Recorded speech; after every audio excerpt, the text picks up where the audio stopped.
Dans cette vidéo, on va parler du Digital Marketing Act et ce que ça implique pour les annonceurs et les éditeurs.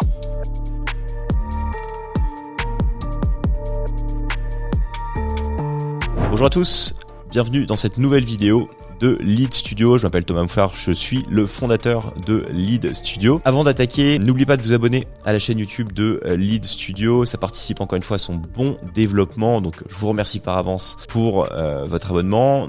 Également, ça vous permet d'être tenu au courant des dernières vidéos de Lead Studio, de progresser en lead gen, de comprendre aussi tout ce qui se passe dans ce fabuleux marché et de progresser avec nous. Le Digital Marketing Act, c'est clairement une surprise auquel on ne s'attendait pas puisque c'est une loi qui a été votée il y a que quelques mois et qui rentre en application à l'heure où je tourne cette vidéo début mars et qui va clairement venir bouleverser le marché de la génération de prospects dans les mois à venir, évidemment les années à venir. Je ne vais pas rentrer évidemment dans tous les détails spécifiques, je vais essayer de vous donner les grandes lignes pour que vous compreniez ce que ça implique, que vous soyez annonceur ou éditeur et évidemment comment s'adapter, faire preuve d'agilité pour passer cette nouvelle étape et rester à la pointe dans ce qui se fait en termes de génération de prospects sur le web. Alors, l'objectif du Digital Marketing Act, déjà, ça ne s'applique que au niveau de l'Europe et la Commission européenne a pour but aujourd'hui de casser le monopole au niveau du web et d'éviter que ce qu'ils appellent les gatekeepers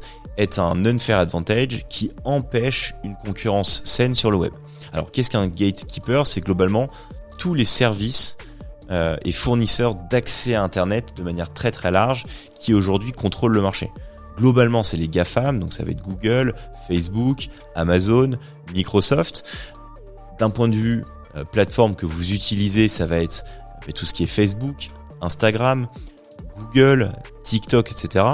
Et l'objectif majeur du Digital Marketing Act, c'est d'empêcher globalement tous ces acteurs-là de faire preuve d'abus de position dominante et donc de permettre à des acteurs qui sont plus petits, idéalement d'un point de vue de la Commission européenne, qui sont européens et de notre point de vue français, de pouvoir proposer des services à égalité avec ces mastodontes du web. Il y a plusieurs choses du coup qui rentrent en lien avec le Digital Marketing Act et qui rentrent aujourd'hui en action, notamment le fait qu'il y a certains services en fait qui vont cesser de fonctionner puisque ils sont directement liés à un des mastodontes du web. Je pense notamment à Google My Business, qui est la fiche globalement de service des TPE-PME de Google qui permet de se référencer rapidement sur une zone très précise. Donc c'est sur votre zone de chalandise globalement. Mais globalement, il n'y a que Google qui propose ça. Donc c'est un abus de position dominante d'un point de vue de la Commission européenne. Donc Google va devoir mettre fin à Google My Business. Également, et c'est là où ça nous concerne, ça va être au niveau du consentement et des données. Ces acteurs-là, ces gatekeepers, n'auront plus le droit d'utiliser des données qui n'ont pas fait preuve d'un consentement explicite et éclairé. Qu'est-ce que ça veut dire ? Ça veut dire que globalement, quand vous allez mettre notamment des tags Google Analytics sur votre site web, que vous allez acheter du média sur Facebook, Google, etc., vous allez placer les pixels de Facebook, de TikTok, tous les pixels Google Ads, Ad Manager, etc. sur votre site web, Google n'aura pas le droit d'utiliser ces données, donc de votre site web ou autre, si l'utilisateur n'a pas donné son consentement. Donc globalement, ça fait écho avec le RGPD. Bon, c'est pas nouveau évidemment, mais la subtilité est que globalement, si maintenant les gatekeepers ne font pas attention à la manière dont les données qui leur sont envoyées ont été consenties ou non, ils pourront être sujets à des amendes jusqu'à 10% de leur chiffre d'affaires par la Commission européenne. Qu'est-ce que ça veut dire aujourd'hui globalement d'un point de vue annonceur-éditeur ? Ça veut dire que Google, Facebook, globalement, se réserver le droit de bloquer vos comptes, de réduire la diffusion de vos campagnes ou même d'empêcher la diffusion si, lorsque vous achetez du trafic, le trafic ne donne pas son consentement explicite pour que ces données soient utilisées pour le bon traitement des campagnes et de l'analyse des performances marketing au niveau de vos campagnes Google, Facebook, etc. Donc globalement, tous ceux qui ne respectaient pas le RGPD jusqu'à présent, s'ils avaient des amendes, s'ils avaient des contrôles au niveau de la CNIL, etc., Google ne pouvait pas être impacté. Non, globalement, si les annonceurs et les éditeurs font mal le boulot, Google peut être impacté. Donc, tout ce qui est consentement V2 qu'on peut voir globalement sur Google, vous allez devoir être obligé de mettre en place des bannières de cookies sur votre site web, auquel cas vous n'aurez plus le droit de diffuser sur Google et Facebook. Donc globalement, jusqu'à présent, c'était un peu à vos risques et périls de ne pas faire ça. Google, globalement, c'était pas son affaire, Facebook également. Maintenant, comme ça les concerne, ils vont évidemment être beaucoup plus sévères sur la manière dont vous gérez vos données.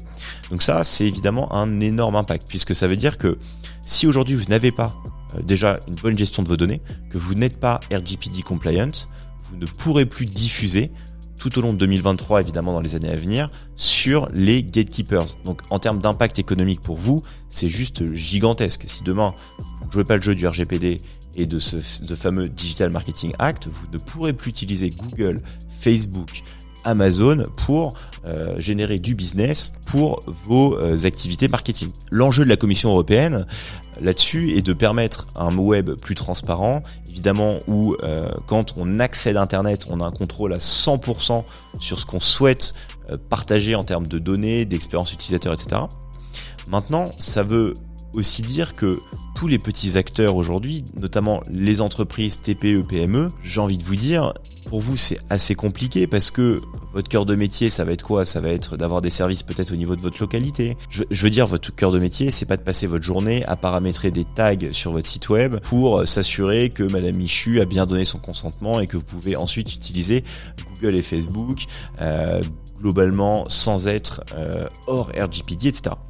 Vous deviez le faire, mais là, évidemment, vous devez le faire de manière essentielle et nécessaire pour pouvoir utiliser ces outils-là. Donc globalement, quand nous, chez Lead Studio, on regarde ça d'un point de vue macroéconomique, on se dit, ça va être difficile parce que, évidemment, ça demande une certaine technicité et comprendre le JavaScript, la gestion des cookies est très très compliqué quand c'est pas votre cœur de métier. Évidemment, l'idée n'est pas de savoir si c'est une bonne loi ou pas. Comme toujours en génération de prospects, en tout cas en ce qui nous concerne, j'ai envie de vous dire, c'est pas la première fois qu'on a des barrières, ça sera pas la dernière. On sait que c'est un marché qui évolue tout le temps et donc la question maintenant est comment est-ce que on s'assure qu'on va pouvoir passer cette nouvelle étape. Déjà évidemment, ça va être de trouver une CMP qui va vous permettre d'avoir une gestion facile et surtout bien rodée, mais tout simplement du consentement utilisateur. Alors, il y a aussi un enjeu de frais, c'est-à-dire que si vous passez sur des acteurs établis, quand vous allez regarder les prix, si vous faites beaucoup de trafic, c'est un poste de coût qui est gigantesque. Nous, on travaille sur Ubienda chez Lead Studio. C'est une plateforme qui, je pense, apporte exactement ce qu'il vous faut d'un point de vue consentement, sans pour autant se casser la tête à paramétrer pendant des heures tout ce qui est cookies, etc.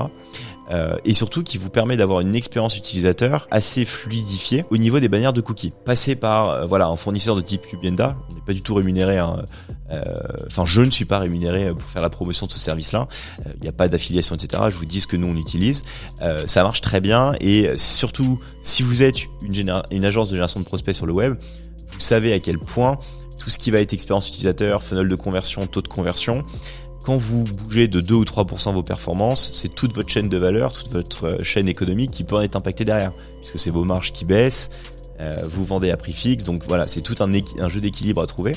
Et clairement, Ubienda, sur la manière de mettre en forme la pop-up, de consentement des cookies, pas passer des heures, s'assurer que tout est compliant au niveau de Google, c'est un des meilleurs outils. On a essayé aussi Acceptio, c'était un peu moins bien, c'était un peu lourd à mettre en place, en tout cas, on a vu la différence aussi en termes de taux de transfo. Après, c'est à vous de voir, mais surtout ce qui est important, c'est que vous preniez le pas le plus vite possible pour vous assurer que vous êtes bien évidemment compliant d'un point de vue tout simplement des gatekeepers de Google, Facebook, etc. Deuxième chose, c'est que globalement tout ce qui est cookie tiers là va clairement disparaître. Les gatekeepers n'auront plus le droit d'utiliser des third-party cookies pour créer de la gestion d'audience, pour mieux comprendre, pour donner aux annonceurs des capacités de ciblage plus fins. Est-ce que c'est bien ou mal? Je n'ai pas mon mot à dire, mais ce qui est certain, c'est que globalement, tout ce qui est ciblage d'audience aujourd'hui sur Google et Facebook va être d'autant plus impacté après le Digital Marketing Act. Ce qui veut dire, encore une fois, que si vous avez un mauvais traitement de votre donnée, une mauvaise gestion de vos audiences en interne, c'est quoi vos audiences en interne? Ça va être vos bases clients, vos bases de données, mais surtout tout ce qui se passe au niveau de votre site web, les comportements utilisateurs, les taux de rebond, les pages vues, tout ce qui est taux de transformation de votre funnel marketing. Si tout ça, vous ne comprenez rien à ce qui se passe ou que vous n'avez pas les outils pour comprendre ce qui se passe, vous n'allez pas pouvoir ensuite envoyer ces données à Google. Du coup, Google va avoir évidemment, si vous voulez, des lacunes dans la compréhension de votre business. Et donc derrière, toute la diffusion de vos campagnes marketing va en être impactée.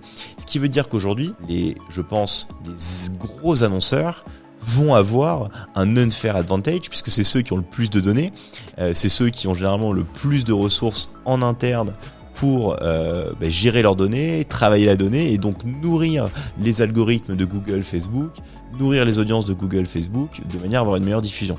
Donc c'est un peu l'ironie du sort quelque part, c'est que de base le Digital Marketing Act est là pour permettre un web plus concurrentiel et permettre à des TPE, PME d'accéder au web et de se démarquer, mais finalement quand on analyse d'un point de vue purement rationnel, les gros acteurs qui ont les compétences en interne pour gérer ces données, passer tout ce qui est RGPD, consentement et surtout qui ont de la volumétrie vont être ceux qui vont exceller de ça. C'est mon intuition, c'est que finalement encore une fois, annoncer sur le web va être de plus en plus difficile et que si vous n'avez pas déjà une certaine taille critique, bon courage.